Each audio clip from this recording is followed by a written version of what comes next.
no me conozca, mi nombre es Héctor Márquez, soy periodista, eso que llaman ahora gestor cultural, y soy el responsable de la programación de este proyecto que comenzamos el año pasado, la temporada pasada, que se llama El Tercer Piso de Proteo y que está en la tercera planta de Proteo.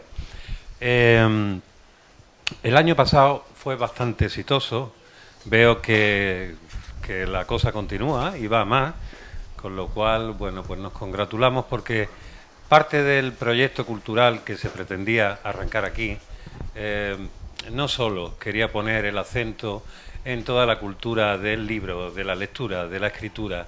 Todos quienes estáis aquí, bueno, bienvenidas, no sé, ¿he dicho bienvenidas? Bueno, pues bienvenidas. La cultura del libro que, bueno, pues todos los que estamos aquí de alguna manera hemos crecido en ella, somos hijas de ello.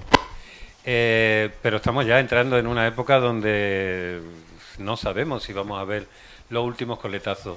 Yo soy de la opinión de que no. Es decir, el libro permanecerá, seguramente tendrá que competir con muchas otras cosas, pero mientras haya gente queriendo contar historias y gente queriéndola escuchar, pues existirá en el soporte que sea.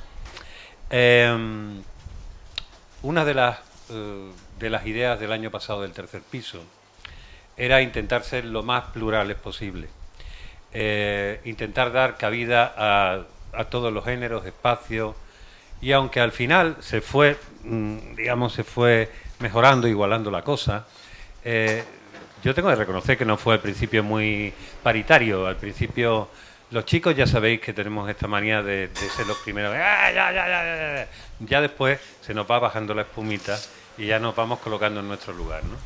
Eso lo sabéis vosotras mejor que nadie. Y había una cosa evidente, por lo menos en lo que es mi experiencia como gestor, programador cultural y persona que asiste y que vive el mundo de la cultura, si no fuera por las mujeres, realmente no existiría el mundo de la cultura, es así de claro. Y en el caso de la lectura y los libros, ¿qué deciros? Sois las que en un 90%, por ser generosos con los chicos, ocupáis los clubes de lectura, asistís a las actividades, tenéis curiosidad y mantenéis algo que todavía los que nos dedicamos a esto, ya tenemos cierta edad, no sabemos tampoco si está dando los últimos coletazos, si le interesa a alguien. Cuando vemos realmente que seguís sosteniendo, pues decimos, vale. Entonces era absolutamente prioritario encontrar un espacio que fuera esencialmente femenino, independientemente de la selección de autoras, etcétera, etcétera, etcétera. Y fue Pilar quien me dijo, mira, Meli tiene tal. Bueno, pues se encargaron de tener un piso propio. Evidentemente el piso propio, que es el nombre del ciclo, que van a ir haciendo a lo largo de la temporada, si el tiempo, la autoridad y los euros lo permiten. Como ya sabéis, un recuerdo y un guiño a la famosa novela de Virginia Woolf, que de alguna manera nos puso a todas en un lugar y en una necesidad, que es tener un lugar, un espacio desde el cual expresarte libremente para saber quién eres y que los demás se enteren quién eres o quién pretende ser. Yo no me voy a enrollar más porque esto es un acto creado absolutamente por Adim, que preside Meli Galarza, a la que conocéis perfectamente, y ya le he dicho, mira Meli, yo, porque íbamos a decir, tú dices esto, tú dices lo otro, y tal. Yo hago una bienvenida, después si acaso intervengo haciendo preguntas, porque no me puedo quedar callado, pero el acto es tuyo, la historia es tuya, y hoy el piso propio es vuestro. Así que un aplauso enorme a Meli, a Aurora y a Rosa Cobo. Muchas gracias.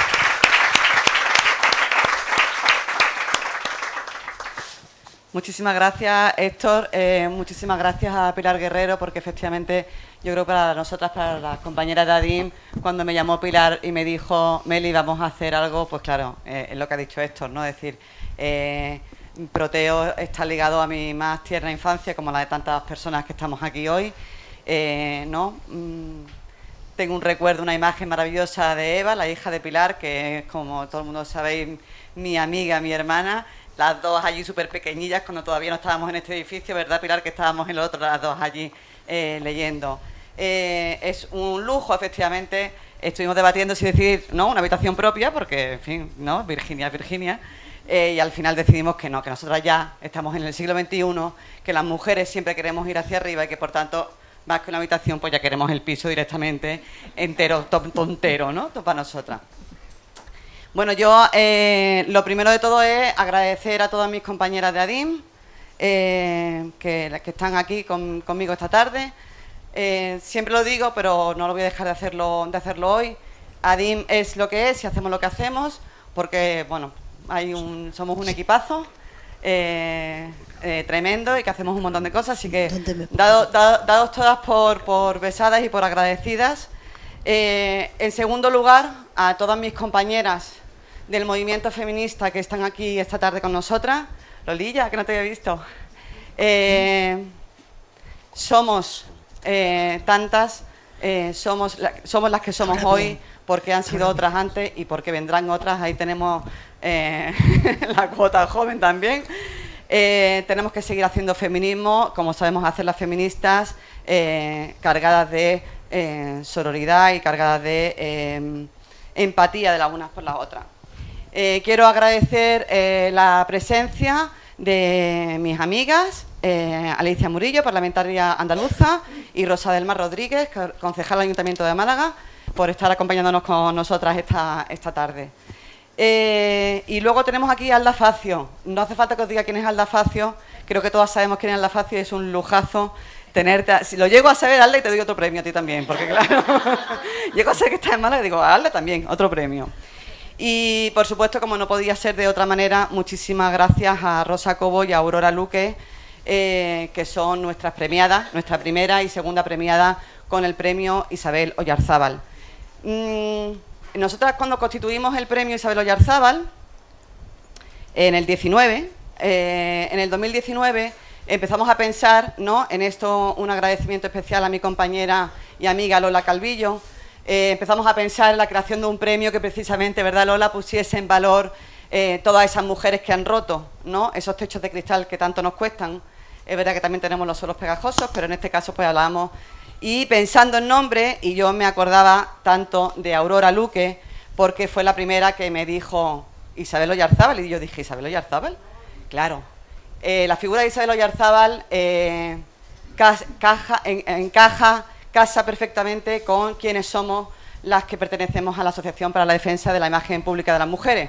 Isabel Oyarzábal era una periodista, era escritora y era republicana, y además fue embajadora en los tiempos de lo que llaman la Guerra Civil, que en realidad teníamos una república todavía, en fin, luego la perdimos, pero teníamos, y ella fue nuestra embajadora en Suecia, de aquel gobierno que vino la dictadura a quitar de en medio, ¿no?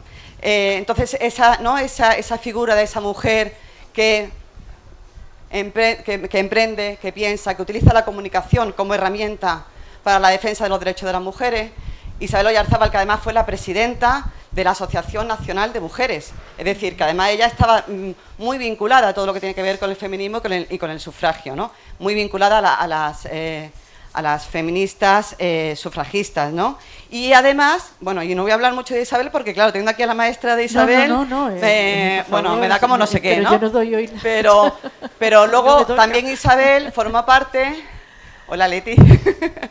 También Isabel formó parte de la agrupación femenina socialista, es decir, en fin, en todo esto que tiene que ver con esa figura que efectivamente es tan cercana en tanto sentido a lo que ha sido y a lo que sigue siendo la Asociación para la Defensa de la Imagen Pública de las Mujeres. Así que de ahí viene la elección del premio Isabel Oyarzábal. Pero es que además, cuando decidimos hacer el premio, entonces llego y me encuentro, por supuesto, como no podía ser de otra manera, en una manifestación feminista. Me encuentro a Aurora y digo, Aurora, ¿a que no sabes lo que acabamos de hacer? Hemos creado el premio Isabel Oyarzábal. Y entonces Aurora me dice, pues mira, Meli, lo primero que tenés que hacer es conseguir dinero, porque hay que reeditar El hambre de libertad de Isabel Oyarzábal. Y así hicimos, ¿verdad? Nos fuimos, buscamos el dinero gracias a la Universidad de Málaga, y con el apoyo de ADIM y por supuesto el prólogo que está hecho por Aurora. Y la traducción, porque la obra por Enrique Girón y Andrés Arenas. Enrique Girón y Andrés, que están ahí al fondo. Muchísimas gracias por toda la labor realizada. Con lo cual, os lo recomiendo. Esto es una librería, ¿verdad, Pilar? Aquí ahí también lo tiene Pilar, esto se vende. Así creamos el premio Isabel. Claro, evidentemente para nosotras no cabía otra que entregarle el primer premio a la que consideramos que es prácticamente como si fuese nuestra madrina desde el punto de vista del premio, que era Aurora Luque. Y entonces decidimos en junta directiva otorgarle el primer premio a Aurora.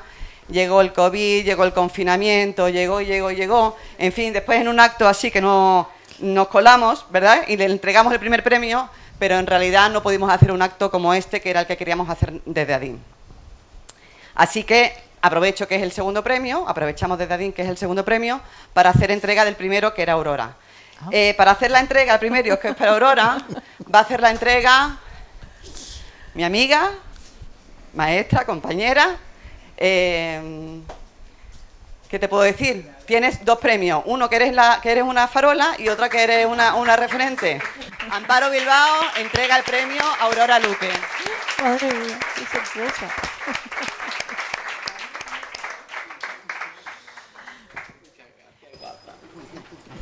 Mientras que se hace entrega del primer premio. Esta preciosidad de escultura es obra de Machu Barra, que la tenemos aquí. Gracias, Machu, por tanto, por todo. Otra malagueña. Muchísimas gracias. Bueno, no he dicho nada de Aurora, pero no hace falta, porque ya sabéis, ¿no? Aurora, nuestra poetisa, ¿no? Premio Nacional de Poesía. En fin, además Aurora tiene... ¿Quieres dar las gracias? Sí, claro, quiero dar las gracias. Que menos, ¿no? Pues quiero dar las gracias porque estaba pensando en lo contenta que podría estar Isabel Oyarzábal si hubiera sabido que iba a tener, además en su ciudad, porque ella era malagueña, que eso no lo has dicho, pero hay que decirlo también, ella era malagueña, tenía familia inglesa, por lo tanto, como hablaba muy bien inglés, fue embajadora, dio conferencias a favor de la República por Estados Unidos. Y el premio, la primera, digamos, el primer fallo, tuvimos la mala suerte de la pandemia, pero incluso fue en un contexto también un poco heroico, porque hicimos las jornadas en el CAL, en el Centro Andaluz de las Letras, con Eva Díaz, que luchó por que se hicieran. En el otoño de la pandemia conseguimos hacer las jornadas sobre Isabel Oyarzábal. Y entonces, en ese contexto fue el de la entrega, que para mí fue muy bonito. O sea, que no diga que no fue lúcido, para mí fue muy bonito. Pero claro, esta repetición también es muy agradable. Y quiero insistir en que como ella escribió la obra en inglés la recomiendo vivamente, porque es que son unas memorias interesantísimas. Se están rescatando a muchas de las sin sombrero, pero a Isabel Oyarzábal no se la nombra todavía, no se la incluye, y es una de las que tiene que estar por derecho propio entre las grandes figuras de la edad de plata, ¿no? De los primeros 30 años tan decisivos, ¿no? Entonces quiero recomendarlas, porque, y sobre todo eso, agradecerlo de nuevo, porque yo la conocí a Isabel Oyarzábal gracias a sus traductores. Es una obra traducida y ha tardado 70 años en traducirse, que se dice pronto, ¿no? Y en conocerse y en editarse en su traducción al español. Así que yo creo que Isabel Oyarzábal estaría muy contenta. A su memoria creo que hay que dedicarle el premio y por favor léanla y cuénteselo a todo el mundo, porque tiene que estar en el canon, tiene que entrar una gran escritora, sí, gran periodista y gran figura. Sí, para las que, y en esto estoy pensando, ¿verdad? Aplausos, perdón. Estoy pensando en esto en mi amiga y compañera Lola Fernández, porque Lola es una gran maestra sobre Alejandra Kollontai. Isabel tiene un libro sobre Alejandra Kollontai que yo me lo compré el otro día y me lo estoy bebiendo, porque es verdad que es maravilloso. Vale, pues entonces ya vamos al momento de la entrega de este segundo premio Isabel Oyarzábal. Tendría que tener un currículum de rosa, pero yo es que ya, de verdad. Solamente voy a decir dos cosas creo que voy a decir solamente dos cosas de rosa, a lo mejor luego me sale algo más. Aparte de ser la referente, amiga, feminista que es, de iluminarnos en algo que en estos momentos además estamos trabajando tanto en ADIM como es la prostitución y la pornografía, con los proyectos que estamos ejecutando, tanto de la Dirección General de Violencia de Género, bueno, que ahora no se llama Dirección General, que ahora se llama Servicio porque la han bajado de categoría, el Instituto Andaluz de la Mujer, y nos han dado también un dinero bastante interesante de la Delegación contra la Violencia contra las Mujeres. Estamos muy alineadas en esto que tiene que ver con pornografía, prostitución, estar trabajando. Los datos del último trabajo que estamos haciendo son impresionantes y ya los daremos a conocer. Rosa ha abierto todo eso porque, entre otras cosas, Rosa es la presidenta de la Red Académica Internacional de Estudio en Pornografía y Prostitución. Y esta red nos está dando muchos argumentos, ¿no? Nos está dando esto que tanto necesitamos, que es tener la parte esta muy teórica. Entonces, Rosa es su presidenta y, en fin, es un lujo tenerla de presidenta. Rosa tiene varios premios. El otro día le dije, Rosa, ¿pero tú cuántos premios tienes? Porque yo sabía que era comadre de oro, que ya para nosotros, para el movimiento feminista, ser comadre de oro, porque las comadres ya sabemos que son, en fin, ¿no? Las comadres no son cualquier cosa. Rosa es comadre de oro, pero además tiene otra serie de premios. Como no tengo el papel, Rosa, pues nos quedamos en esto. Ha sido comadre de oro, también ha recibido el premio a... no me voy a acordar del nombre exacto, pero al pensamiento feminista, otorgado por el Ministerio de Igualdad, el otro Ministerio de Igualdad. En fin, es que si no digo el chascarrillo me como la lengua. Pero Rosa es esta aliada que siempre está para cuando la necesitamos y para cuando la necesitamos. Tiene un vínculo especialmente importante desde hace mucho tiempo con la Asociación para la Defensa de la Imagen Pública de las Mujeres, pero nadie mejor para hablar de esto que una persona que es un gran pilar de ADIM, que ha estado siempre durante tantísimos años, que nos ha animado y que siempre podrás decir ADIM y dirás Oche de Miguel. Oche presenta el premio, entrega el premio a Rosa Cobo. Levántate, Rosita.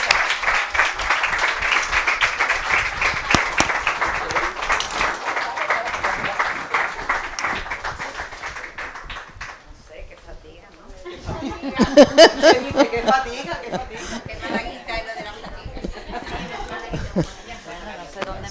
Ahí mismo, aquí mismo. Buenas tardes. Bueno, pues el honor que me hace la asociación de presentar a Rosa, bueno, es inconmensurable. Yo lo agradezco muchísimo a Meli y a toda la asociación. Pero quería contar una cosilla, que aunque sea una anécdota, lo mío va a ser más personal, porque ella ya todo lo académico, eso ya lo ha dicho ella, Meli, como es lo suyo, pero que yo contacté con Rosa a través de Meli Fernández, que la trajo a la UMA. Pero luego, para hablar de feminismo y políticas de igualdad ya de una manera seguida y tal, y su vinculación con Málaga, yo tengo el orgullo de que fue a través de la Diputación de Málaga, donde yo trabajaba entonces, y muchas de las que están aquí. Entonces, a partir de entonces, se hizo hija adoptiva de Málaga, o que hicimos. Ha venido innumerables veces y para formarnos en distintos aspectos y en muchas cosas. Nosotros consideramos que es nuestra sabia de cabecera. Luego, también personalmente, lo que tengo que agradecerle también, que coincidió que el día que se clausuró la primera escuela de formación feminista, que la hizo la Diputación, el día que se clausuró y que se inauguró y que todo, porque al año siguiente cambió la corporación y la liquidaron. Pero bueno, ella estaba allí y coincidió con que anunció la diputada que yo me jubilaba de un trabajo que he estado 30 años y ha sido la pasión de mi vida, ¿no? Pero yo ese día, cuando me estaban despidiendo con mujeres de todos los pueblos, con mis compañeras, la diputada, mi jefa, ya yo, por ahí está, que estaba tan emocionada que no pude articular una palabra, por eso lo voy a decir ahora, 12 años después. que la satisfacción que yo tuve que fuera Rosa la que me despidió, la que estuvo allí presidiendo mi despedida, y que eso es una cosa imborrable en mi vida.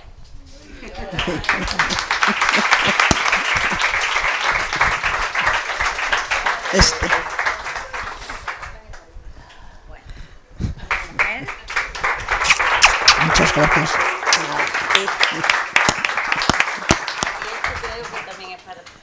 Más gracias. Y esto para ti, la chuleta para mí.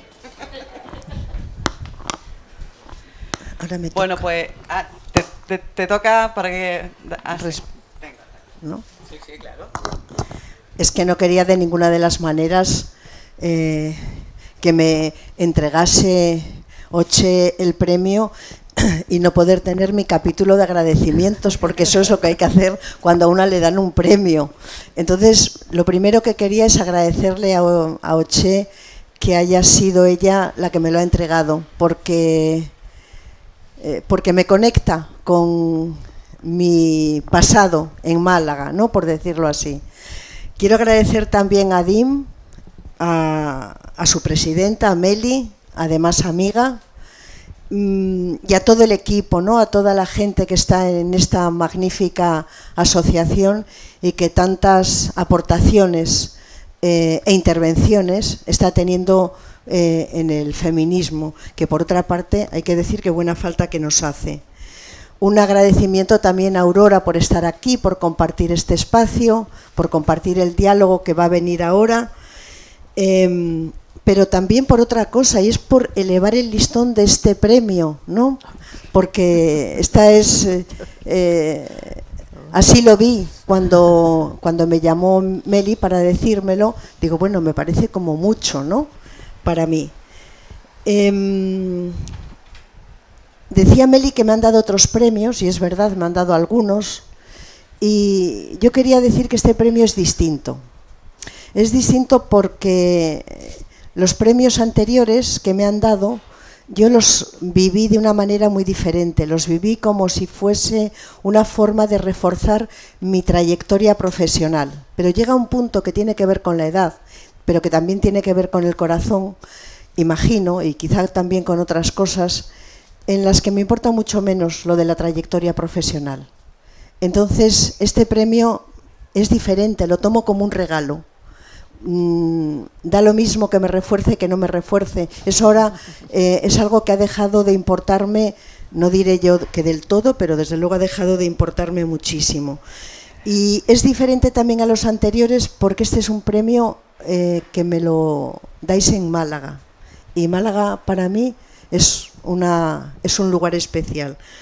Pero también es especial porque el primer premio que me han dado, que me lo dieron en el año 1996, me lo dieron en Málaga, y fue la Asociación de Estudios Históricos de la Mujer de la Universidad de Málaga quien me otorgó ese premio, en cuyo jurado estaba Meli Fernández Soriano, y ahora es su hija, la presidenta de ADIN, y yo tengo una sensación extraña como de que un círculo se cierra.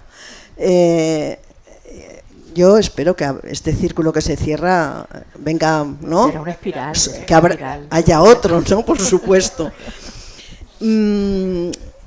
Bueno, también me alegra muchísimo que este premio tenga el nombre de Isabel de Oyarzábal. Me alegra muchísimo porque Isabel de Oyarzábal, además de todas las cosas que han dicho Aurora y Meli, era una sufragista.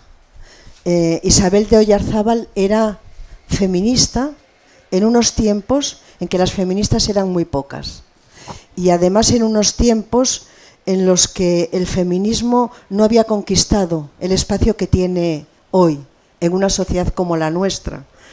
Y esto me produce una enorme satisfacción, una gratificación especial, porque tengo la impresión con este premio que tiene este nombre, de pertenecer a una comunidad, de pertenecer a una tradición, a la tradición feminista, por supuesto.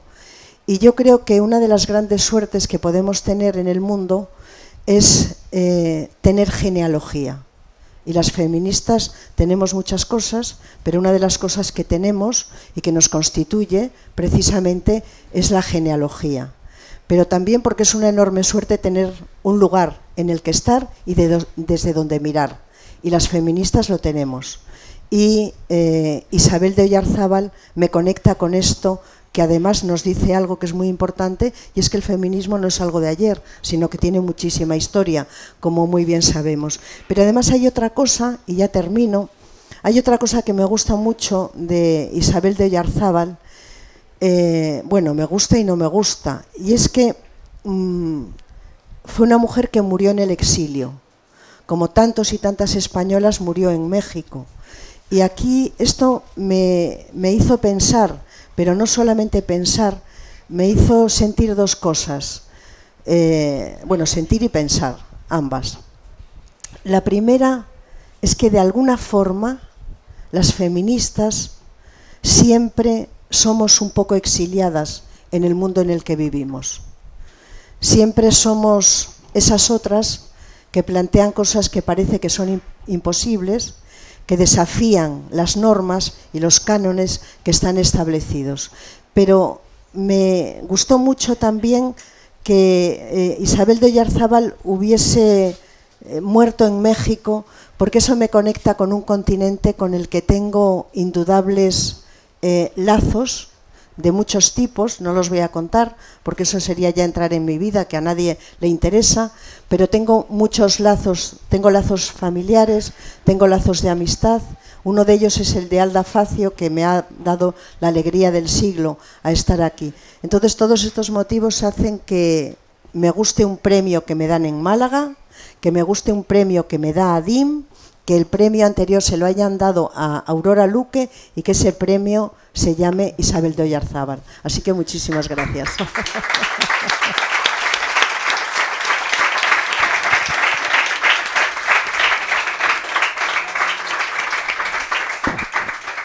Bueno, pues nada, muchísimas gracias a todas. Yo creo que merece ahora empezar con el diálogo que teníamos previsto, que no ha sido, porque claro, a ver, Aurora, poetisa, y Rosa, teórica, feminista, socióloga, y de pronto se nos ocurre ¿no? juntarlas y que hacer un diálogo, y era como, bueno, ¿y qué tenemos en común? ¿No? Las feministas tenemos muchas cosas en común, pero también había, por cierto, que se me ha olvidado, muchísimas gracias a mis compañeras, Elena Blanco, Colegio de Periodistas, a Teresa Santos, de la Asamblea de Periodistas, de Mujeres Periodistas, porque siempre los medios de comunicación forman parte, que se me ha olvidado antes. Un saludo a vosotras, compañeras. Entonces, os decía que estábamos como venga a darle vueltas, ¿no? Bueno, pero no, espera, es que, en fin, ¿no? Se me ocurrió un título que a ninguna de las dos le gustó porque era como un poco así transgresores, ¿no? Yo decía, vamos a hablar ¿no? de que nos llamen putas. Y decían las dos, ay, pero vamos a poner puta. ¿No? Y yo, pero es que lo que nos llaman a las mujeres es puta. No, es como, bueno, vamos a ponerlo más, ¿verdad, Aurora? Vamos a ponerlo un poquito más poético. Porque esto de, ¿no? Y entonces, narrativas de la prostitución. Y yo, bueno, vale. Bueno, por fin. Bueno, pero está muy bien, porque ahora voy a dar la palabra en primer lugar a Aurora, porque Aurora sí tiene algo que contarnos, ¿no? Sobre esto de la narrativa en relación a la prostitución, de insultos, ¿no? De estas mujeres que han sido insultadas, probablemente no le llamaban prostituta, o a lo mejor sí, dependiendo de la época, probablemente también, ¿no? Y como, hablando con Rosa, le decía yo, al final todo responde a esos estereotipos que hemos ido viendo y que hemos leído tanto en tantos libros que hemos... me estaba acordando esta mañana y no consigo acordarme del nombre, hay en muchas obras ¿no? aparece, ¿no? el personaje, ¿no? Y hay obras en las que ese personaje... me estaba intentando acordar, a lo mejor alguien se acuerda, en La Casa de los Espíritus de Isabel Allende hay un personaje que es una prostituta, creo que recordar que se llamaba Tránsito, no me hagáis mucho caso, pero me viene algo así como Tránsito, ¿no? Porque yo recuerdo que ella, ¿no? De mujer prostituta, no de pronto era una mujer que tenía bastante poder y empezó a tener bastante poder en esa sociedad, ¿no? Lo cual era bastante, ¿no? Un imaginario, una forma de narrar esa... bueno, esas realidades que no son las realidades que en realidad viven las mujeres hoy en día, ni muchísimo menos que están en prostitución. Así que yo, sin más, primero Aurora nos va a hablar un poquito y después habla Rosa y por supuesto es un diálogo, o sea que esperamos dialogar. Sí, bueno, se oye, ¿no? Yo tengo el micro, supongo que se escucha bien, ¿no? Bien, pues claro, yo no podía hablar de las narrativas del presentes porque no es mi especialidad. Yo lo decía a Meli, no puedo dialogar porque la que tiene que hablar de este tema es Rosa, que es la especialista y la sabia en este asunto. Yo lo que puedo es hablar de viejas narrativas, de antiguas narrativas y además de lo que conozco. No me gusta hablar de lo que no conozco y no tenía tiempo para preparar, para investigar, ¿no?, a fondo otro tema en el momento en que me avisa Meli. Entonces voy a hacer un paseo breve, una especie de preámbulo para darle el protagonismo a Rosa. Luego hablaremos, porque van a surgir preguntas de lo que ella diga. Yo solamente quiero hacer un paseo muy breve por el pasado a través de 4 escritoras notables, de 3 momentos especialmente creativos y fructíferos. Un paseo además por el pasado y por la figura de escritoras, que es lo que he trabajado, lo que he estudiado y lo que he investigado, ¿no? Serían la Grecia arcaica con Safo, el Renacimiento, Luisa Sigea y Luis Lavée, y la Ilustración, María Rosa de Galvez, también otra malagueña, ilustre y olvidada, no olvidada, porque olvidada no me gusta la palabra, no es cierto que sean olvidadas, el olvido puede ser involuntario, es invisibilizada y ninguneada, no se olvida las cosas, no, es que voluntariamente no se acepta, ¿no? Ya, no se la aceptó como escritora. Entonces, el objetivo de este pequeño paseo es demostrar un patrón que se repite con independencia del siglo del que se hable. Toda mujer que se manifiesta como escritora, como creadora, ha sido acusada de una manera o de otra de prostituirse. Es decir, bueno, por ejemplo, a todas se le ha asociado comportamientos, es que hay muchos matices, no es que directamente le llamen puta como tú dices, sino que a lo mejor no ha sido un discurso directo, pero sí se ha invalidado, se le ha intentado degradar con argumentos próximos, si no directamente como prostituta, sí con acusándola y por lo tanto invalidándola moralmente, acusándola de comportamientos impúdicos. Es tan insoportable, esa es mi tesis, ¿no? Es tan insoportable la presencia de mujeres libremente dedicadas a hablar, a escribir, a tener voz propia, la figura de la escritora, que se las ha intentado anular en Grecia, en Roma, en todas las épocas, por muchas estrategias, y una de ellas es la estrategia ética de considerarlas pues indignas, inmorales, impúdicas y absolutamente ajenas al orden establecido, ¿no? Otra manera de invalidar es considerarlas no existentes, porque a muchas de estas se les ha negado la autoría, ¿no? De Safo se llega a decir que había 2 Safos, una la hetera y otra la poeta. O sea, que no, y se ha inventado una leyenda, porque era insoportable entenderla como poeta, y se inventó la leyenda de que era una amante despechada, porque está enamorada de un chico más joven, se llamaba Faón, y se suicida. Y esa es la leyenda que vemos en las óperas y todo eso, de Safo, la gran escritora que murió de vieja. O sea, no se soporta que se fuera feliz y que escribiera bien. Entonces se le inventa una leyenda y ala, que se suicide por amor.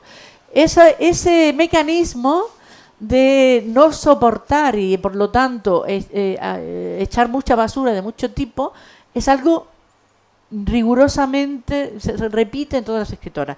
Brevemente, Safo, ¿qué ocurre con Safo? A Safo, que por un lado, como a otras muchas mujeres, se la considera musa. La musa es divina, no está en la tierra, y se la elogia como musa.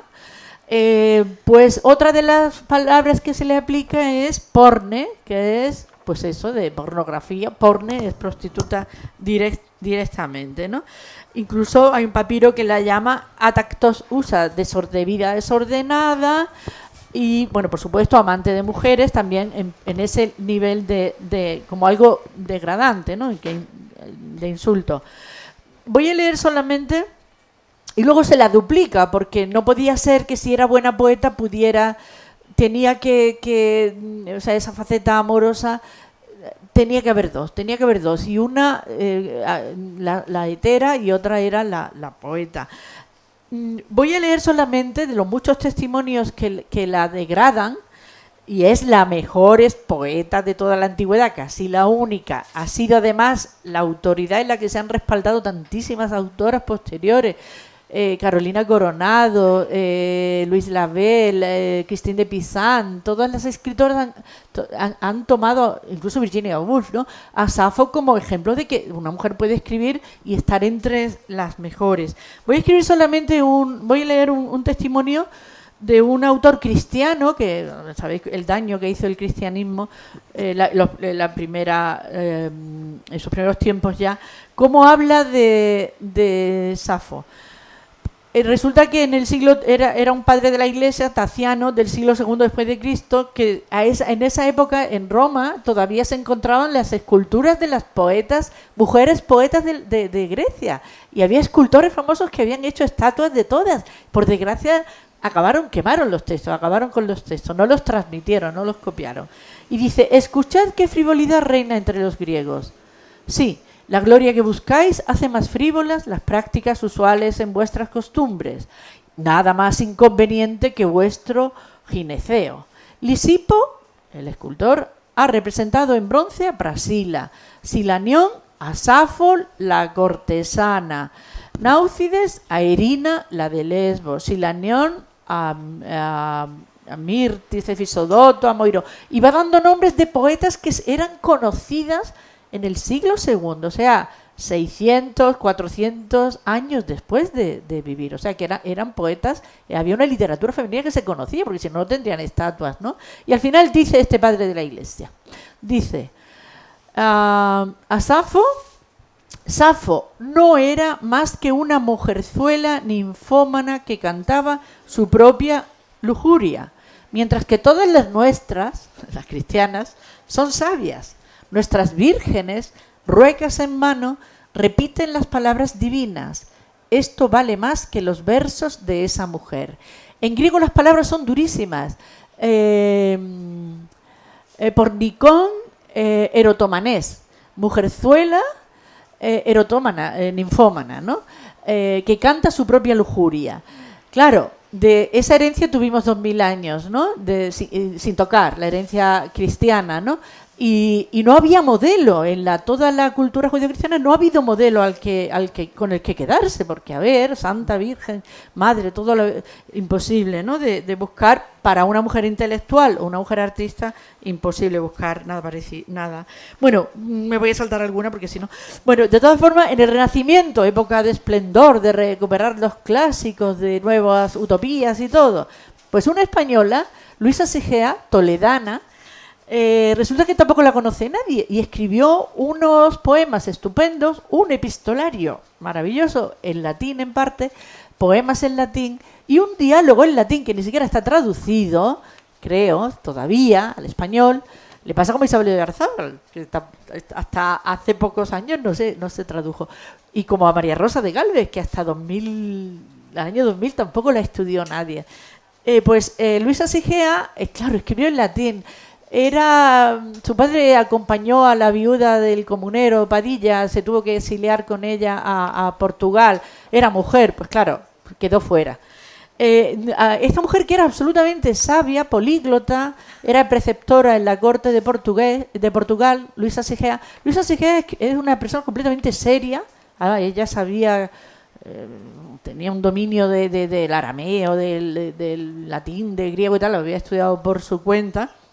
Murió muy amargada, muy deprimida, porque no la reconocieron ni en la corte de Portugal ni en la de España, o sea, que no se reconoció. Pues a Luisa Sigea, ¿por qué la cito a propósito de la prostitución? Porque un señor francés, un notario francés, le dio por escribir una obra pornográfica, pero pornográfica además, la pueden leer, ahora se puede buscar en internet, sí que está traducida, se tradujo en los años 20 al español, se llama Sátira sotádica, de Arcanis Amoris et Veneris, y es también entre mujeres, pero en un burdel, y la atribuye, ¿a quién se la atribuye? Pues a la española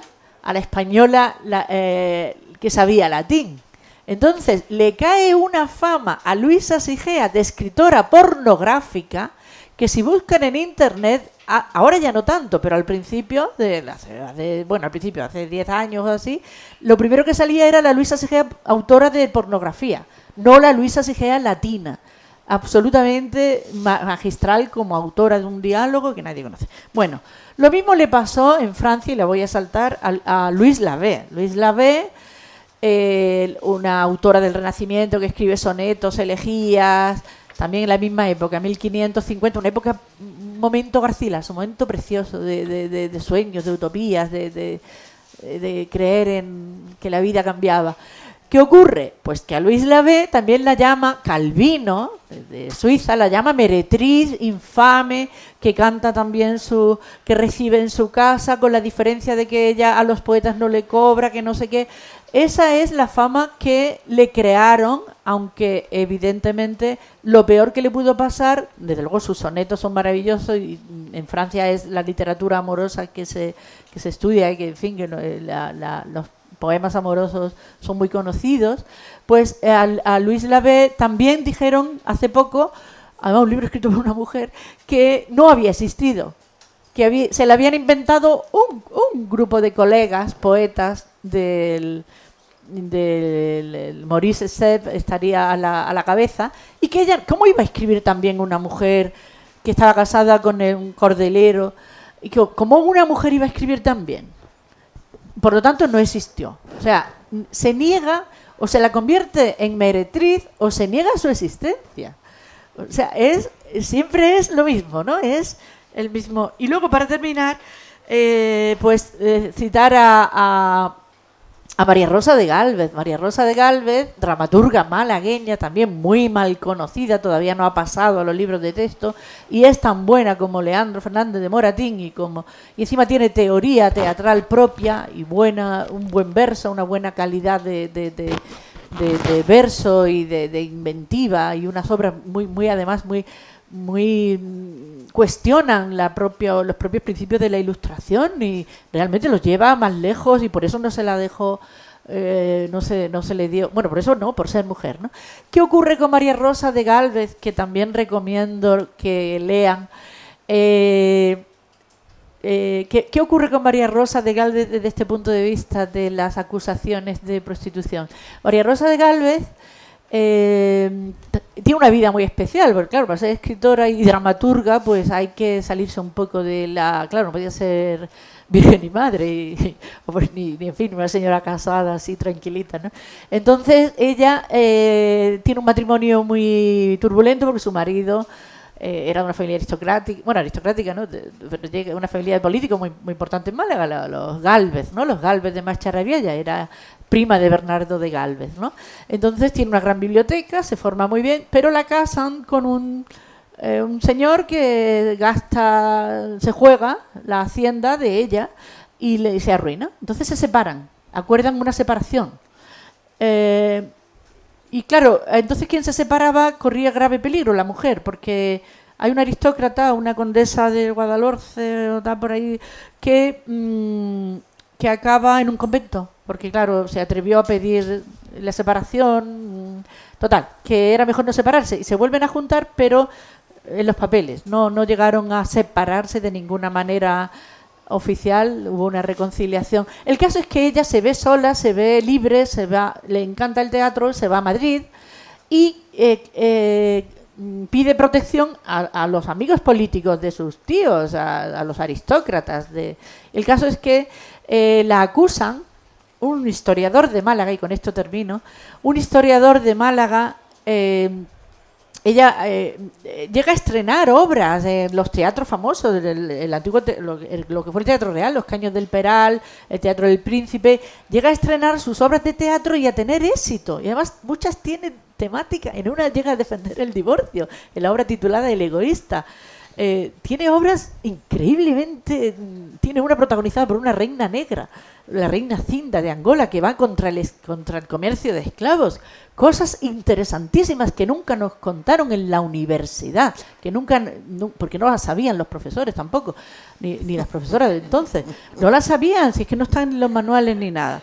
Entonces es ya hora de cambiar eso y de quien se haya cansado ya, pues que sepa que está hecho el 1% de la tarea. Hay que seguir, pero además sobre todo meterlo en la escuela todo esto, porque si no, no sirve para nada. Voy a leer solamente lo que dijo el historiador Guillén Robles, Historia de Málaga y su provincia, Málaga 1874, a propósito de María Rosa de Gálvez. Hay que tener en cuenta que cuando María Rosa de Gálvez, que escribe... Vive a finales del siglo XVIII, del 1768, muere en 1806. María Rosa de Gálvez era, sus contemporáneos, por ejemplo, Moratín tiene un libro en el que cuenta en varios idiomas, un diario con todas sus correrías en todos los burdeles, en varios idiomas, en latín y tal. Pues hoy, futui, bueno, yo lo digo en latín, ¿no? Pero era lo que...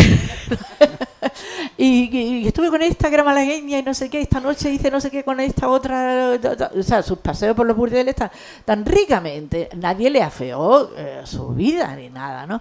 ¿Qué hace este señor historiador de Málaga, Guillén Robles? Dice, a fines del pasado siglo, él escribe en el XIX, y principios del presente, vivió la poetisa malagueña Doña Rosa Gálvez de Cabrera, perteneciente a la familia del célebre ministro Gálvez. Corrió vida azarosa y libertina, viniendo a parar a Madrid a vivir a expensas de Godoy, a quien tenía por costumbre presentar un soneto liviano a la hora de tomar el chocolate. En los 4 tomos de poesías que escribió hay algunas aceptables, entre ellas un buen monólogo a Safo. Contiene además varias tragedias bastante malas. Debo estas noticias a mi amigo el señor don José Carvajal y Hué, o sea, ni siquiera se la leyó. Y es una obra, es una autora con más de 13 obras de teatro, comedias, tragedias, traductora del francés, autora de libretos de ópera, de 16 poemas absolutamente ejemplares desde el punto de vista de la ilustración. Y además anticipa el pensamiento, es una protofeminista. Pues no la conocemos todavía, tenemos que leerla y tenemos que hacerla leer. Y también la acusan de eso, de llevarle el chocolate a Godoy. Es el único dato que da, que había sido amante de Godoy, pero ya no, por esa razón ya no entra en el canon, porque llevó una vida libertina y demasiado frívola, y sobre todo porque era mujer. Pues esa es la genealogía y ese es el desafío, que has usado las 2 palabras, y eso es todo lo que nos queda por hacer. Así que hay mucho que trabajar y mucho que estudiar, y nos toca hacerlo y seguir adelante. Gracias.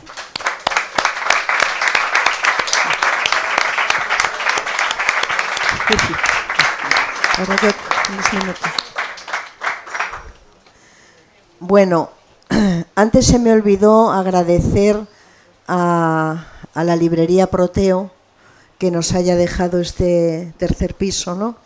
Que es algo más que una habitación propia. Y agradeceros a quienes habéis venido, pues vuestra presencia aquí, sin cuya presencia este acto no tendría, por otra parte, demasiado sentido. El otro día me llamó Meli para hablarme de lo que íbamos a hablar hoy aquí, y me hizo una advertencia, no una vez, sino varias, y me dijo: Rosa, esto va a ser un diálogo ligero, una cosa amable, algo, me quería decir, pues olvídate de la chapa de costumbre, ¿no? Yo lo supe leer con sus palabras y he querido hacer el esfuerzo de hacer algo ligero, pero no he podido. Esta es la verdad.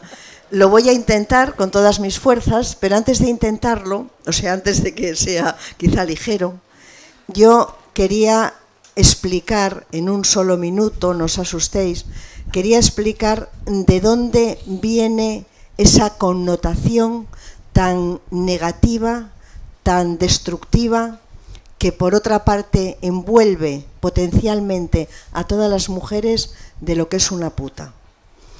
Y esto, y bien que lo siento, Meli, está muy bien estudiado por una politóloga británica que se llama Carol Bateman, que ha escrito un libro, que es un libro decisivo en la historia del pensamiento feminista, que se llama El contrato sexual. No os voy a explicar todo el contrato sexual, porque eso sí que tiene tela, eso sí que es lo contrario a ligero, pero sí solamente deciros que Carol Bateman trata de explicarnos, y yo me atrevería a decir que trata de explicarse a sí misma. Ella no era feminista cuando se puso a investigar sobre contractualismo, que es de lo que ella investigaba. Le pasó lo que nos ha pasado a tantas, que nos hacemos feministas cuando leemos esas salvajadas de las que hablaba Aurora, porque no nos queda otra alternativa. Ella trata de explicar qué es esto que el feminismo en los años 70 ha conceptualizado como patriarcado. Trata de explicar, trata de dar carne, de dar contenido a esa categoría que tiene una dimensión fundacional para el feminismo, que es la categoría de patriarcado. Ella va a explicar que el patriarcado es el resultado de un contrato que ella va a denominar contrato sexual, que es un contrato previo al contrato social, que el contrato social se asienta sobre el contrato sexual, y cuando tiene que explicar qué es el contrato sexual, ella dice que es un pacto que realiza, entendiendo que el contrato sexual como el social son ficciones políticas, aunque luego tienen su verdad, porque si no... pero en principio son ficciones políticas. Dice que los varones van a firmar un pacto por el cual ellos se van a apropiar de las mujeres. ¿Qué es lo que les interesa a ellos de las mujeres? Les interesa dos cosas: controlar su reproducción y controlar su sexualidad.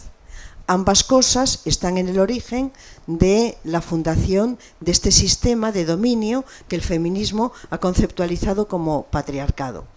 Cuando ellos pactan apropiarse de las mujeres, se constituyen en un genérico dominante. Lo tenemos ahora. Y bueno, y no será que no tiene pasado, ¿no? Pero claro, ¿cómo se pueden apropiar todos los varones de todas las mujeres? Repartiéndoselas. ¿Cómo se las van a repartir? Una mujer para cada varón, y ahí tenemos el matrimonio, y unas pocas mujeres para todos los varones. Ahí tenemos la prostitución. Por lo tanto, la prostitución es una institución fundacional del sistema patriarcal. ¿Por qué? Porque hace posible la división de las mujeres en dos tipos: en las buenas y en las malas. La palabra puta tiene muchos significados, ¿no? Pero tiene uno que me parece que es particularmente importante, y es una advertencia. Es una advertencia de que las mujeres no deben salir del espacio privado doméstico, porque cuando salen del espacio privado doméstico y se meten o se introducen en el espacio público, son mujeres públicas, y las mujeres públicas son mujeres prostituidas. Me cuesta un poco decir la palabra puta, porque tenemos desde las investigaciones sobre prostitución, desde una perspectiva crítico-abolicionista, pues tenemos, digamos, un rechazo político a la noción, ¿no? Al término de puta, porque parecería que es una identidad, y no es una identidad, es una situación que se da, es una situación en la que desembocan algunas mujeres, hay que decir que cada vez más, debido sobre todo a dos razones, a la vulnerabilidad y a la pobreza. Y fuera de la vulnerabilidad y fuera de la pobreza no hay prostitución. Y aquellas sociedades en las que los niveles de igualdad suben, cada vez que en una sociedad hay más recursos para distribuir, las mujeres en prostitución autóctonas se reducen, disminuyen. Y entonces hay que acudir a mujeres de países que tienen altísimas tasas de pobreza. Por lo tanto, la palabra puta es una advertencia. Tenemos que saber que no podemos sacar los pies del plato. Tenemos asignados lugares. Y cuando salimos de esos lugares y entramos a lugares que han sido histórica y tradicionalmente masculinos, pues tenemos un término que actúa como una instancia de control social y que nos dicen que tenemos que volver a aquel sitio del que no habíamos tenido que salir. De modo que nos encontramos con esta idea que este término, el término puta, es un término que se extiende y que finalmente desemboca en cualquier necesidad que tengan los varones y que tenga el sistema patriarcal para denostar a una mujer. Denostar a una mujer es llamarla puta, siempre. Y todas lo somos. Y las sufragistas lo fueron, mujeres más puritanas, entre comillas, mujeres con una moral tan estricta, todas ellas protestantes, y sin embargo, simplemente el fumar las convertía automáticamente en putas. Entonces, todas las mujeres sabemos que en algún momento de nuestra vida, con nuestro comportamiento, en realidad somos putas.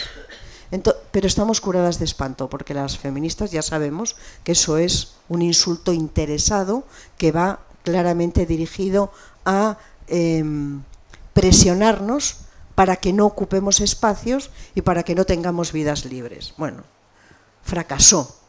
ha fracasado esa exigencia patriarcal, ha fracasado. Para ajustarme a lo que me dijo Meli de las narrativas, yo quería deciros que hay, sobre todo, cuando hablamos de mujeres en prostitución, hay sobre todo dos sentidos distintos. Por una parte está, y bueno, la literatura, el cine, también el teatro, no será que no nos ha proporcionado representaciones e imágenes, pero vamos, en fin, a millones, ¿no? Es la idea de la prostituta como mujeres felices, como mujeres de vida alegre. Y efectivamente, tienen la obligación de ser mujeres felices y de vida alegre para desculpabilizar a aquellos varones que van a acceder sexualmente a cuerpos de mujeres que no solamente no les desean, sino que tienen un profundo asco. Y cualquier acercamiento a mujeres que están en prostitución, una de las primeras cosas de la que te hablan es de ese asco con el que tienen que lidiar y que las empuja a beber, a consumir drogas. No es la única razón, hay otras razones, pero es la única forma que tienen de poder digerir lo que en realidad sabemos que es indigerible. Por lo tanto, es una mitología, por decirlo así, patriarcal. Son mujeres de vida alegre. ¿Les gusta? En realidad, ellas son mujeres que les gusta muchísimo el sexo. Y si les gusta mucho el sexo, es mejor desembocar en la prostitución que en el matrimonio. Porque el matrimonio, bueno, que bueno, tiene sus límites, pero aquí no hay límites. Aquí no hay límites porque la prostitución desembocará, como en el Marqués de Sade, en un imaginario poderosamente libertino donde no hay reglas, es la ley de la selva, todo está permitido, todo se puede hacer. Frente a esa idea de la mujer de vida alegre, que en la literatura y en el cine nos han mostrado esos burdeles con mujeres medio desnudas que se están riendo todo el rato, junto a esa idea aparece otra, y es no la mujer prostituida como víctima, sino como hipervíctima. Y esa ese también es un estereotipo contra el que tenemos que luchar. Y tenemos que luchar porque quien es una hipervíctima, quien es una víctima extrema y radical, se da por hecho que no va a tener fuerzas para poder salir de un mundo que no ha elegido, sino que ha sido empujada a él y se le ha adjudicado. Entonces, aquí, quienes tenemos posiciones crítico-abolicionistas, tenemos que movernos con mucho cuidado, porque no podemos rechazar la idea de que las mujeres que están en prostitución son víctimas. Lo son. Y lo son porque requieren políticas de... joder, se me ha ido la palabra, es que esto me pasa cada vez más. Requieren políticas compensatorias, podríamos decir, ¿no? Requieren, para decirlo con un lenguaje de ahora, requieren políticas públicas de igualdad. Las hipervíctimas, lo único que podemos hacer es dejarlas a un lado porque no tienen voz, porque no podrán llegar a ser sujetos de un proyecto de vida que sea alternativo. Entonces, yo creo que tenemos que rechazar el concepto de hipervíctima, tenemos que mantener el concepto de víctima, porque la víctima puede salir de ese lugar asignado y puede tomar las riendas de su vida. Y creo que tenemos un ejemplo muy claro, y el ejemplo muy claro es el que ha dado al abolicionismo una verdad que quizá antes no la tenía en la misma medida, es la aparición de un actor social nuevo, que son las mujeres supervivientes de prostitución.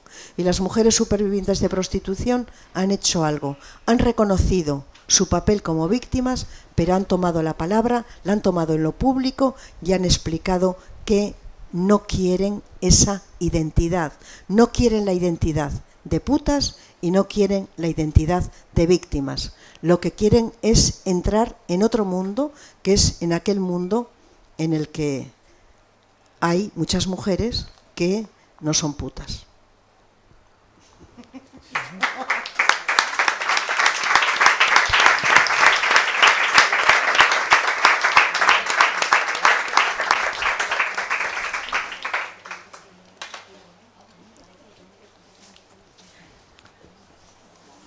Bueno, objetivo cumplido. No ha sido bastante ligero. Ay, menos mal.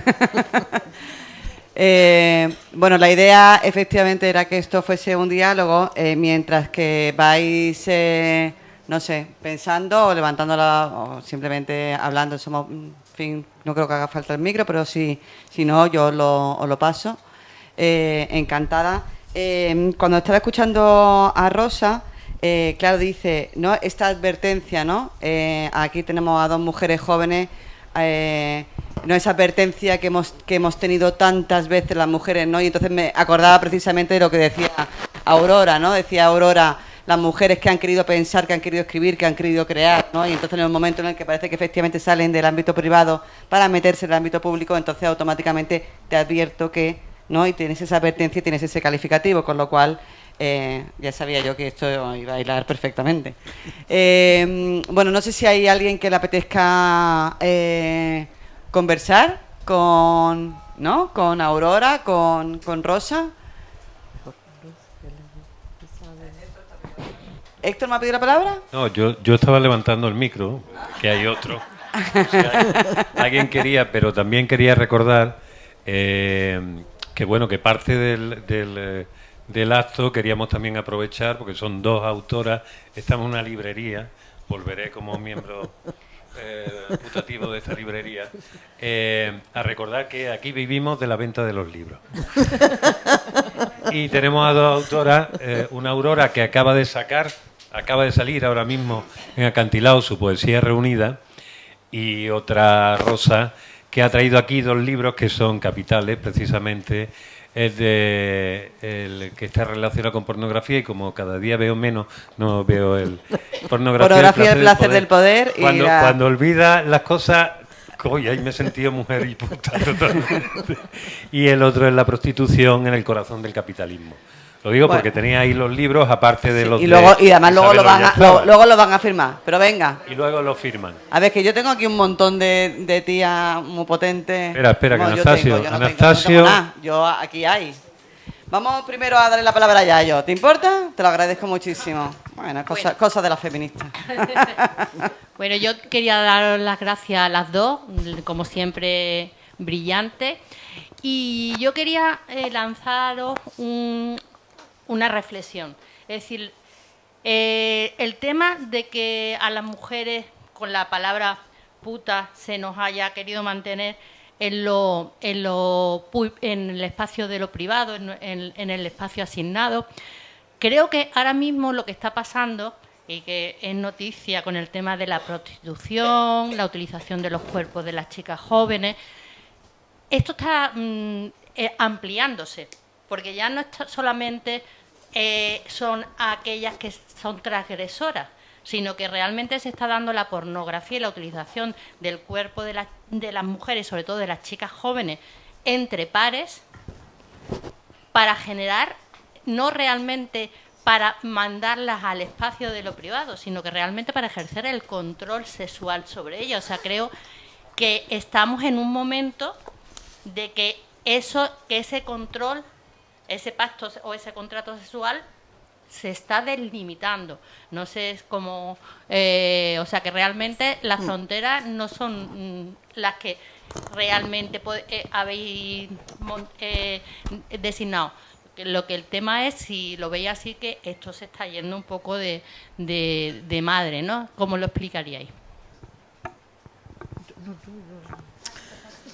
Bueno, yo mantendría la idea de que ese esquema fundacional de mujeres decentes y de mujeres indecentes, de mujeres que tienen vidas privadas con matrimonios y mujeres públicas, yo creo que ese esquema subsiste, porque tiene una extraordinaria carga política y, sobre todo, ese esquema es un poderosísimo mecanismo de control social para decir a las mujeres dónde tenemos que estar. Ahora viene otra cosa distinta. El contrato sexual dice que una mujer para cada varón, matrimonio, unas pocas para todos los varones. Pero lo que ocurre es que hace su aparición en la década de los años 70 el capitalismo neoliberal. Y el capitalismo neoliberal va a articular un mercado de consumo con los cuerpos de las mujeres, con la sexualidad de las mujeres, bueno, con los cuerpos de las mujeres. Entonces, aquí va a ocurrir algo. No son pocas para todos, cada día son más para todos. ¿Por qué? Porque los dos elementos, no son solamente dos, pero en este caso los dos elementos que intervienen son los puteros, por una parte, y las mujeres que están en prostitución. Los puteros consumen prostitución, vamos a decirlo de esta manera, en realidad un hombre que consume prostitución lo que consume es poder, lo que consume es dominio, porque no consume ninguna otra cosa. Lo que consumen es saber que no le van a decir que no a nada, y que no le van a decir que no a nada en ningún momento.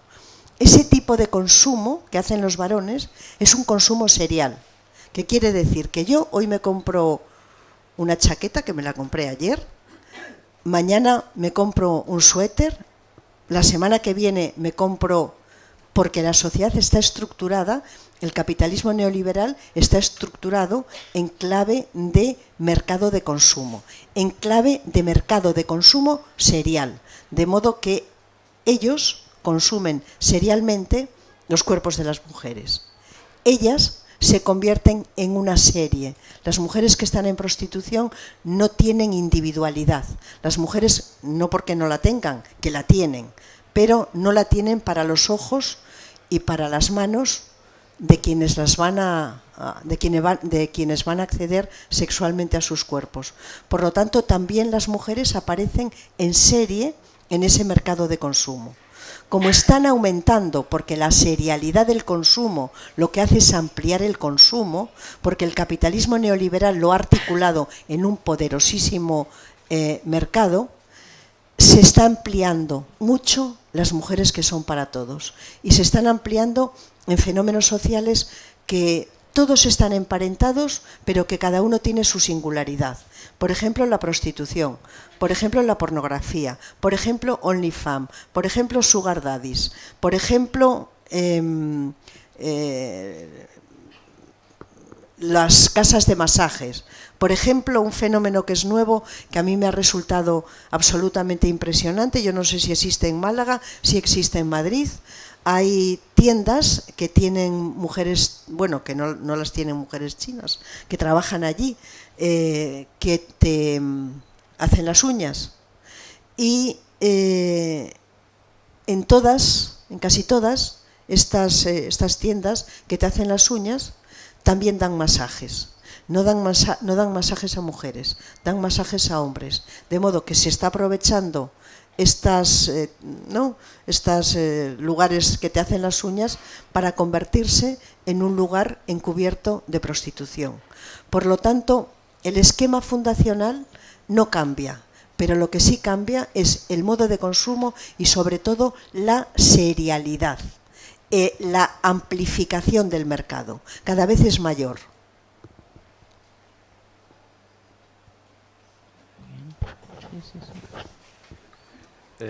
Bueno, yo no quiero opinar en principio sobre las exposiciones porque me han parecido ambas muy claras, muy correctas y muy valiosas, pero sí quiero plantear una duda que me ha surgido asistiendo a este acto.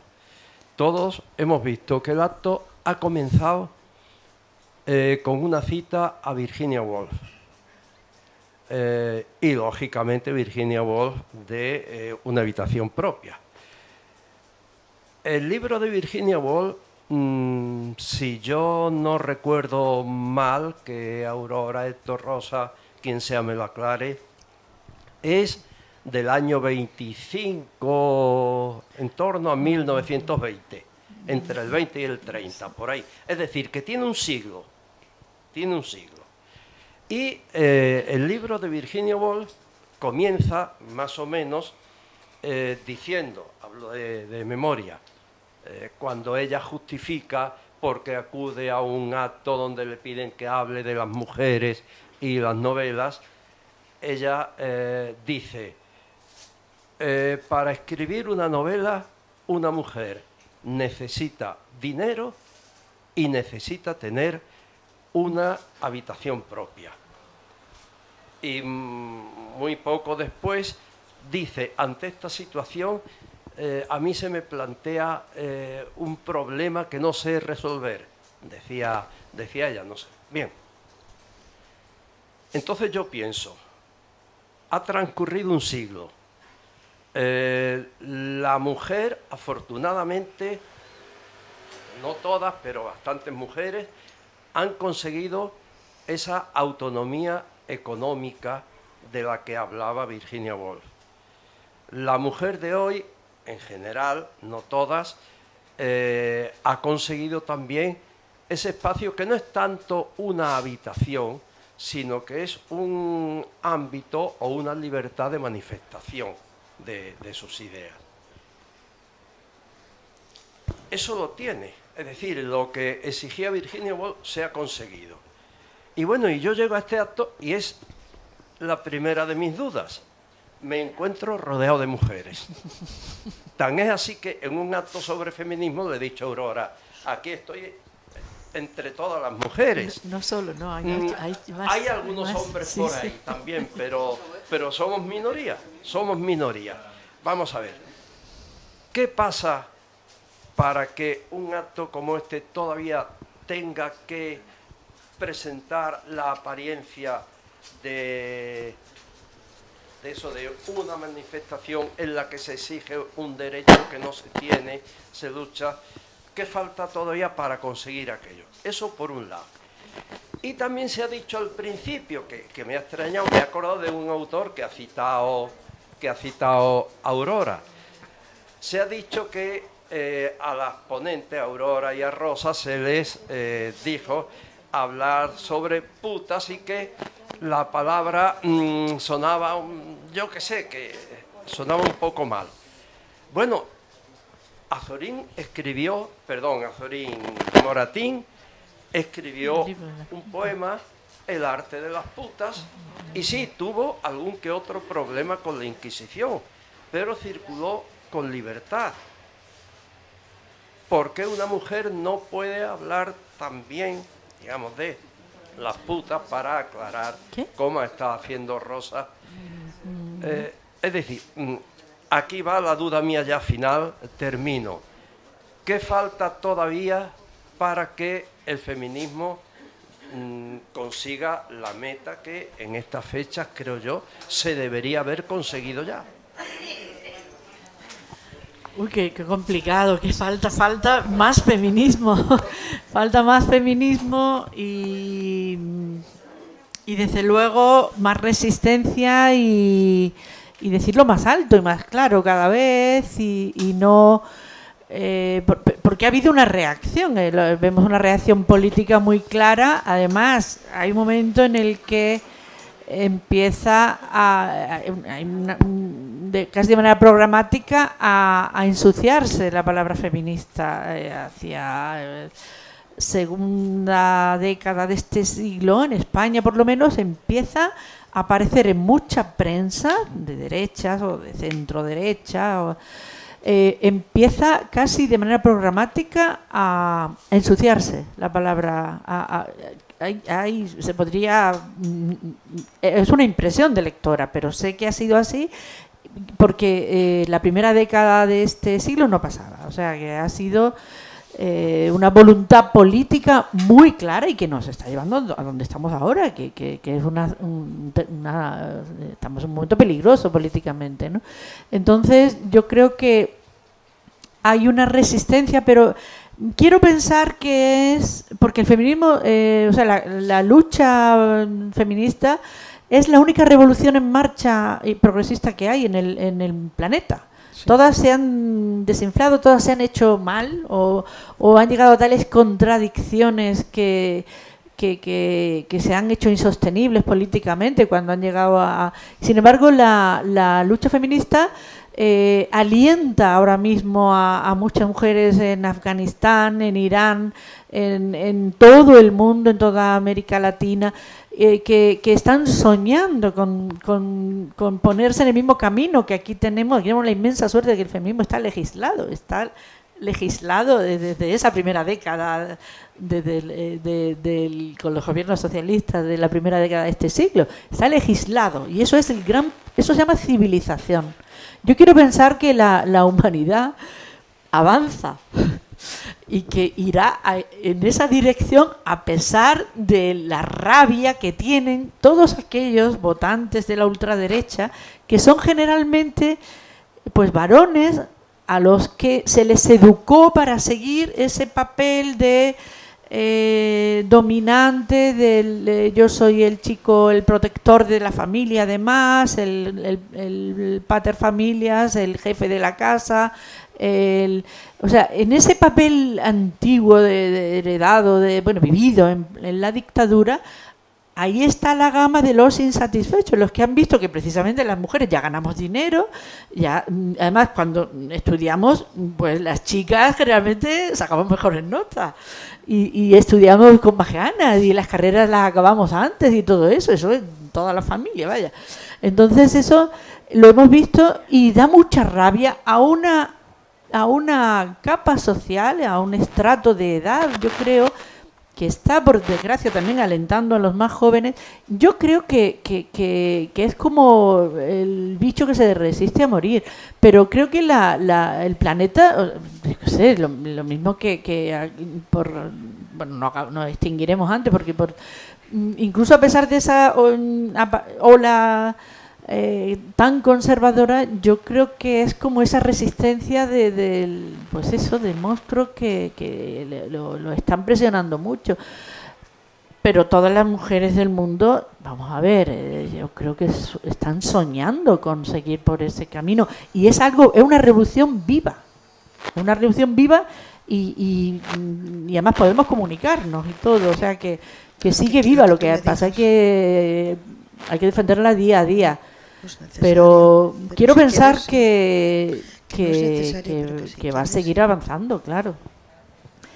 Y falta pues eso, que en cada casa se defienda y que en lugar de ser muy educadas y muy correctas, sino pues al que está diciendo barbaridades, callarlo y decirle, oye, tú mira, por favor, no tal, por esto y por lo otro.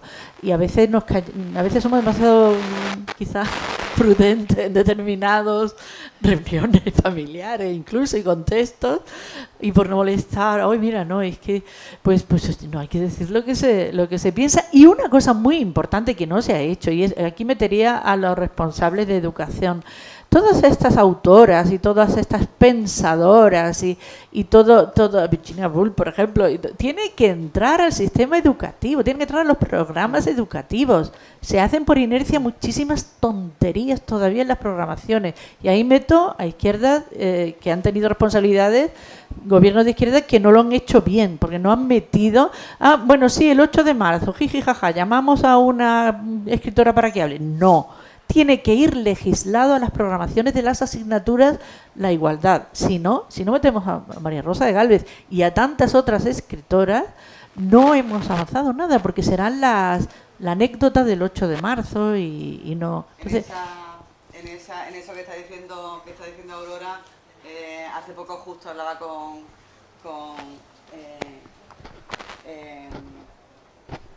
sobre esto, ¿no? Hablábamos sobre esto, ¿verdad, Aurora? Es que de pronto he pensado... ¿Verdad que estábamos hablando sobre todo esto? No, el micro, ¿Lola? ¿No? No tiene... Sí, tráelo. Es que si hablas así no se escucha cuando ya hablo. Luego. Que no se te oye a ti.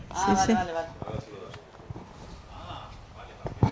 Vale. No, que solamente decía que en esto que está diciendo Aurora, que me parece súper interesante, que tiene que ver efectivamente con lo que ha costado. Yo creo que ha habido muchísimo avance y creo además, o sea, ayer justo pensaba, viendo anuncios en la televisión, decía, Dios mío, esto hace, ¿no? Estaba pensando y diciendo, hace 20 años es mucho que no hemos avanzado mucho, pero efectivamente ha faltado meter en los currículum, y me acordaba de una conversación que tuve con Teresa Santos el otro día precisamente, que hablábamos de la falta de perspectiva feminista en los medios de comunicación, y me decía Meli, formación, y siempre estamos con la cantinera, por decirlo de alguna manera, de la formación.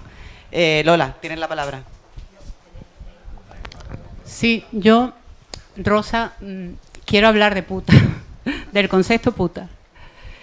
Es que el concepto puta es el insulto general y global más grave que se utiliza contra las mujeres, desde toda la vida.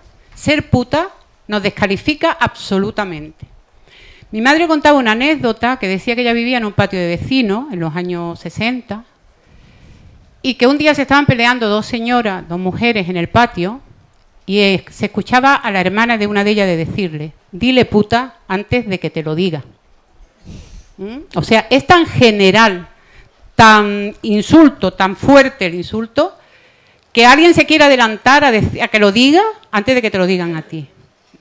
Para mí, eso siempre lo he tenido como decir, bueno. Y hay un periodo histórico, un periodo que hemos vivido algunas de mi generación, que era la revolución sexual. Nos abrimos al sexo y empezamos a hacer, pues presas fáciles para el disfrute de otros, mientras a nosotras nos seguían llamando putas. No sé si somos capaces de llegar a conceptuar cómo el puta, que supervive y vive y sigue siendo actual, y ahora se vuelve a utilizar el puta. Ahora es que todas somos putas y todas somos buenas. Ahora lo han convertido en putas a todas, pero en el sentido de que es estupendo que seamos todas putas. Entonces, claro, no sé si llegamos alguna vez a darnos cuenta de cómo el concepto puta y el insulto puta es tan descalificante y ha significado tanto durante la historia para las mujeres. No sé yo si somos capaces. Por eso cuando alguna mujer lo utiliza como grito liberador, bueno, todas somos putas. No, yo no soy puta. Y ya está. Bueno, Esa era un poco la diatriba. Contesta. Vamos a dejar que Rosa diga algo, ¿no? Antes de... Venga, Rosa. Que yo, porque, hombre, en fin... Bueno, aprovecho para contestarte a ti, también al caballero que había hecho la pregunta. ¿Por qué la perspectiva abolicionista de la prostitución no quiere utilizar la palabra puta? No es por razones de orden moral, porque nosotras, el análisis que hacemos de la prostitución no tiene nada que ver con la moralidad, tiene que ver con la política, por una razón, porque ser puta es una identidad, mientras que ser putero es una situación provisional, transitoria, de una hora en la que vas al burdel o en la que vas al polígono. Ser putero no condiciona a los varones su manera de estar en el... No les condiciona socialmente cómo les ven.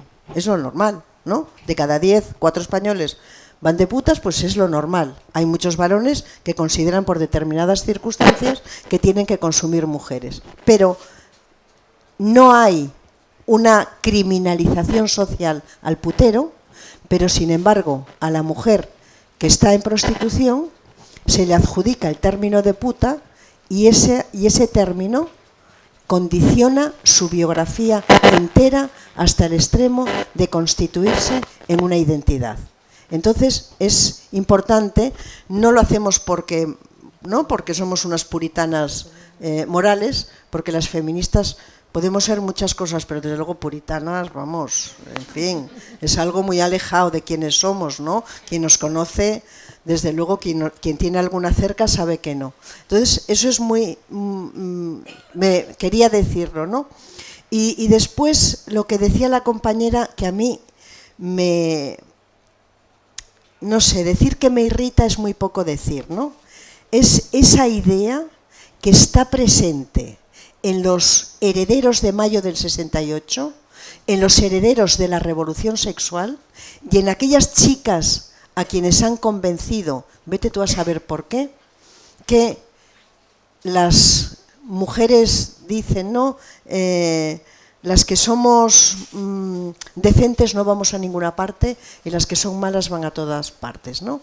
Por lo tanto, la alternativa es para desactivar la división entre buenas y malas, entre privadas y públicas, entre decentes y no decentes, es que todas seamos putas. Y yo, al igual que tú, reivindico que las mujeres no somos putas. Ni somos putas, ni queremos ser putas.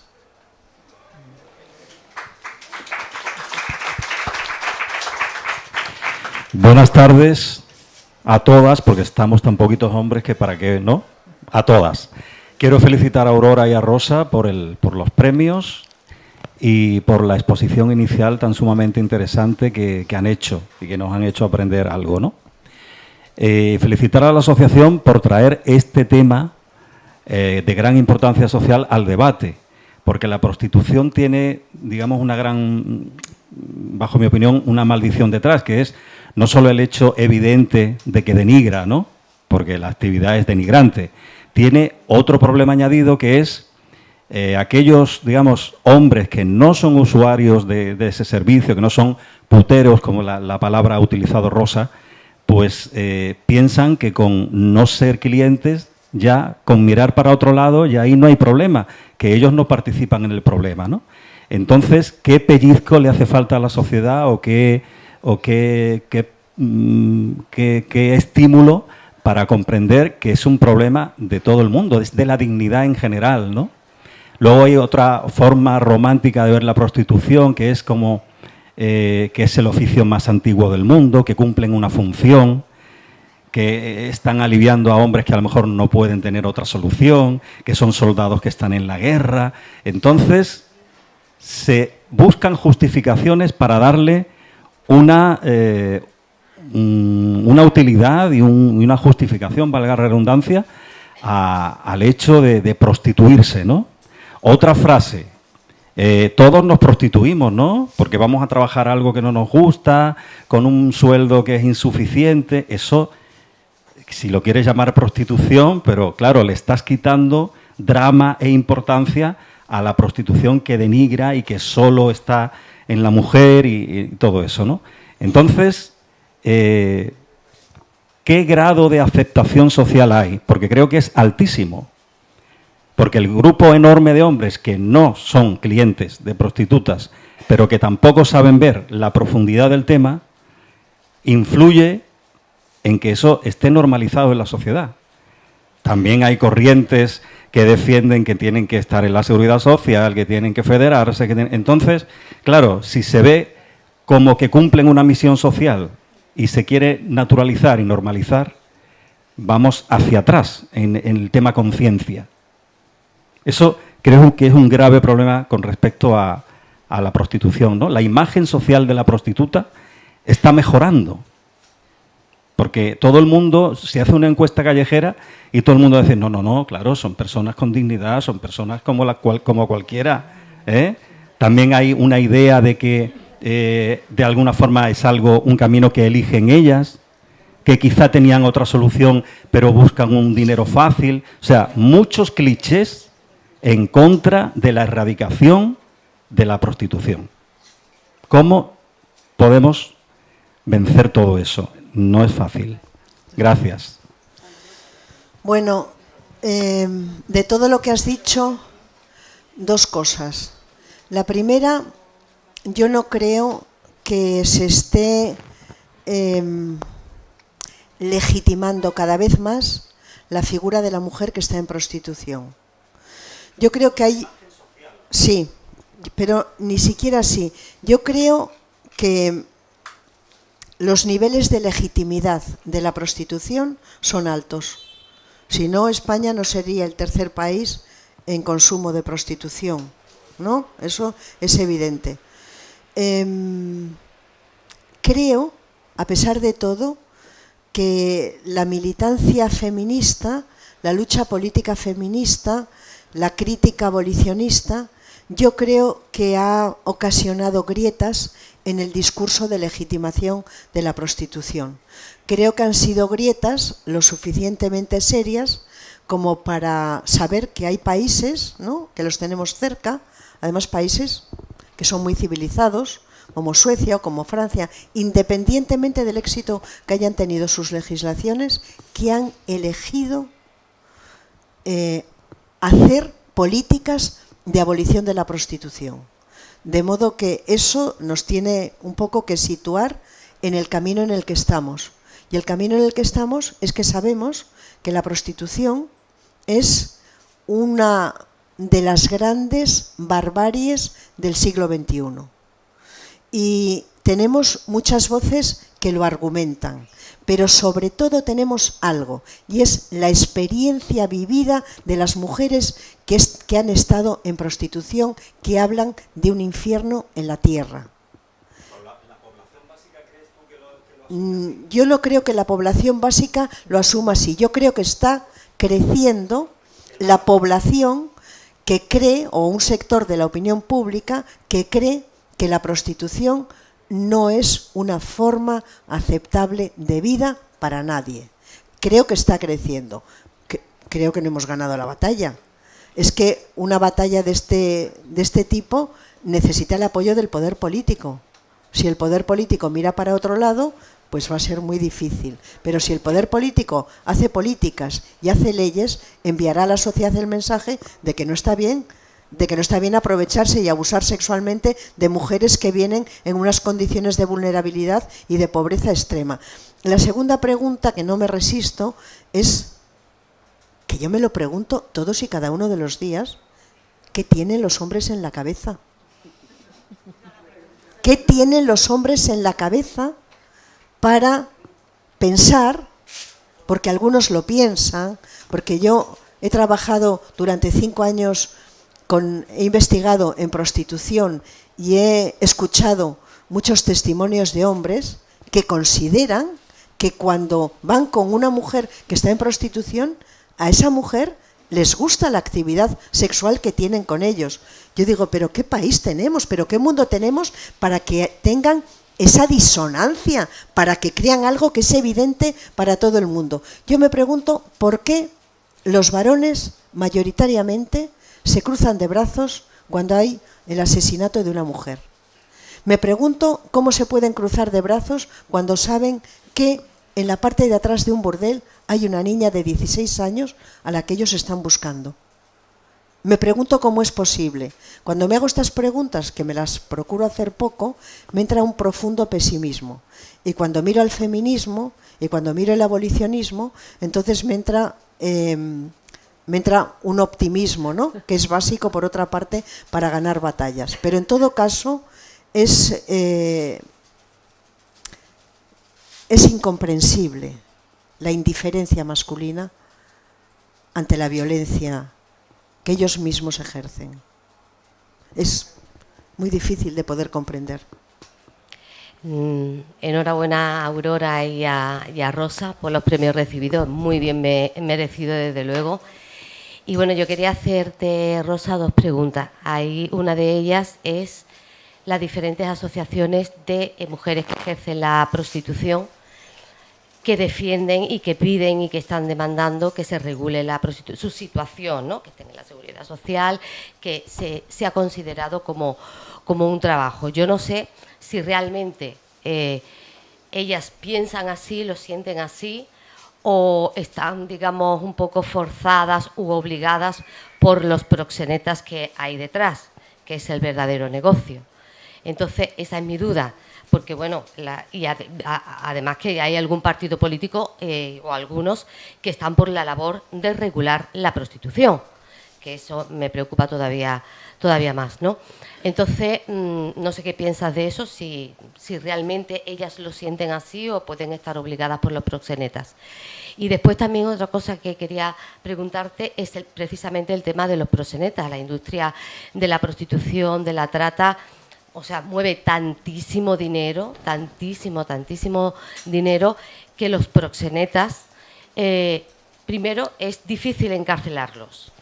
Y aunque se les encarcele, las penas son, por no decir, prácticamente mínimas. Ante este lobbying, ante esta industria tan grande, con tanto dinero y tan potente, ¿qué se puede hacer? Bueno, la primera... Yo he decidido abdicar de la frase de que las mujeres ejercen la prostitución, porque ejercer es una palabra que indica elección, que indica una posición, ¿no? Yo no creo que las mujeres ejerzan la prostitución. Yo creo que las mujeres se ven... No, se ven... Yo las palabras que utilizo, que no son mías obviamente, que es de este marco, ¿no?, teórico y político en el que me muevo, es la de mujeres que están en prostitución y mujeres que están prostituidas, ¿no? Porque lo de ejercer es como yo ejerzo de abogada, ejerzo como profesora. A mí no me gusta. ¿Por qué hay mujeres que defienden la prostitución? Porque esto es un hecho, que hay mujeres que defienden, sí, mujeres que están en prostitución, que defienden la prostitución. Bueno, yo no, me parece que es indiscutible, lo vimos, hubo un momento de estos maravillosos en los que parecía que se iba a hacer una ley abolicionista y entonces el proxenetismo fue a Ferraz, a donde está la sede del PSOE. Yo vivo al lado y yo bajé, claro, a ver aquello, ¿no? No eran más de 100 mujeres, unos cuantos hombres. La mayor parte de ellas tenían la cara tapada, con máscaras o con mascarillas del COVID. Se veían mucho porque llevaban paraguas rojos. Supe que esa concentración había estado organizada por organizaciones proxenetas. Eso para empezar. Pero aún así todo, yo he ido, no diré que a muchísimos burdeles, pero he ido a bastantes burdeles, he ido a zonas de polígonos industriales, he ido a pisos de prostitución china, de prostitución. Yo no me he encontrado con ninguna mujer, ninguna, y he visto y he hablado con... No he visto a ninguna que me dijese que le gustaba estar donde estaba. Ahora bien, dicho esto, tiene mucha lógica que haya mujeres que defiendan lo que hacen, porque no nos podemos permitir una disonancia cognitiva una disonancia moral que nos enloquezca. Si tú estás haciendo algo y tú afirmas, y además lo haces públicamente, y cuando lo haces además diciéndolo, te lo estás diciendo a ti, que lo que estás viviendo es una experiencia que vulnera tu dignidad, te ves obligada, te ves empujada a querer hacer un cambio. Y las mujeres que están en prostitución, os puedo asegurar que tienen escasísimas posibilidades de salir. Por lo tanto, para no enloquecer, lo que buscan es humanizar las condiciones de vida en la que están viviendo. Y eso es lo que les hace decir pues las cosas que dicen. ¿Qué se puede hacer? Yo lo tengo clarísimo. Vamos, lo tengo clarísimo, no, todas lo sabemos muy bien. El gobierno que salga, que espero que sea pronto, tiene la obligación de hacer una ley abolicionista, sabiendo que no va a acabar la prostitución, pero mandando mensajes a nuestros adolescentes que eso no está bien, que abusar de mujeres que están en situación de vulnerabilidad extrema es un crimen, y una ley así enviaría ese mensaje, pero además disuadiría a los proxenetas de que este no es un buen lugar, que se vayan a otros, y en esos otros que hagan leyes abolicionistas. Así es como se empiezan las luchas, así es como hicieron en Suecia. Claro que algunos atravesaban el puente y iban a Dinamarca, por supuesto que los franceses vienen a la Jonquera, pero ¿dónde van a ir si se hacen leyes abolicionistas aquí y se cierran los prostíbulos? Van a tener que gastar mucho en viajes. No sé si hay alguna palabra más. Inma. Lo digo porque queremos ir terminando, porque además hay firmita de libros, que hablemos con Aurora, ¿no? Y con Rosa, que firmen los libros. Ya está, Melissa, ya está todo dicho.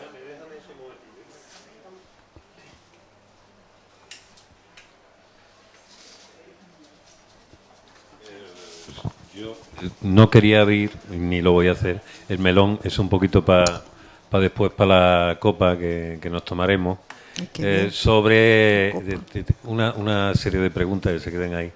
Has hablado en los trabajos... ¿Eh? Tienes razón. Muy bien, está acabado. Hombre, algún privilegio tiene. No, digo el mío por llevar esto. Bueno, no, olvídate de la pregunta. Lo que sí quiero es comunicar, antes de que empecemos, a los libros y a la firma, porque cierran a las 8:30 aquí, recordaros también las actividades inmediatas que tenemos, que mañana tenemos aquí con Esther Luque, compañera de Loli, y Nieves Egea, tenemos una sesión sobre el podcast de Picasso que hizo la cadena SER, y también aprovecharemos para contar un poco cómo se hizo y cuáles son los libros más interesantes de Picasso que podemos encontrar aquí, y ofreceremos algunos. La semana que viene tenemos también, ya que estábamos hablando de víctimas, y muchas de ellas son mujeres, un libro que haremos un club de lectura que yo recomiendo, con su autor Agustín Rivera, que se llama Hiroshima, los testimonios de los supervivientes. El 90% son las supervivientes. Y es un libro de verdad sobrecogedor y muy lúcido. Estará también el día 29 una mujer aquí presentando su último libro sobre la comunicación no violenta. Es María González Romero, que supongo que conocéis alguna, por ser la hija de su padre y de su madre y ser bastante más amable que su padre.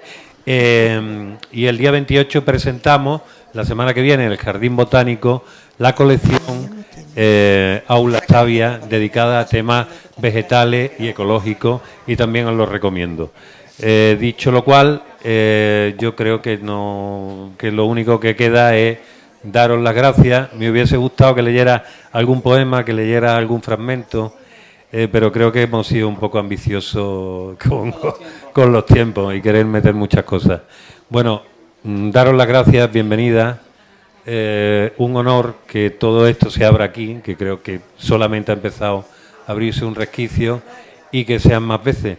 Y pedirle a la gente un fortísimo aplauso a Aurora, a Meli y a Rosa. Gracias.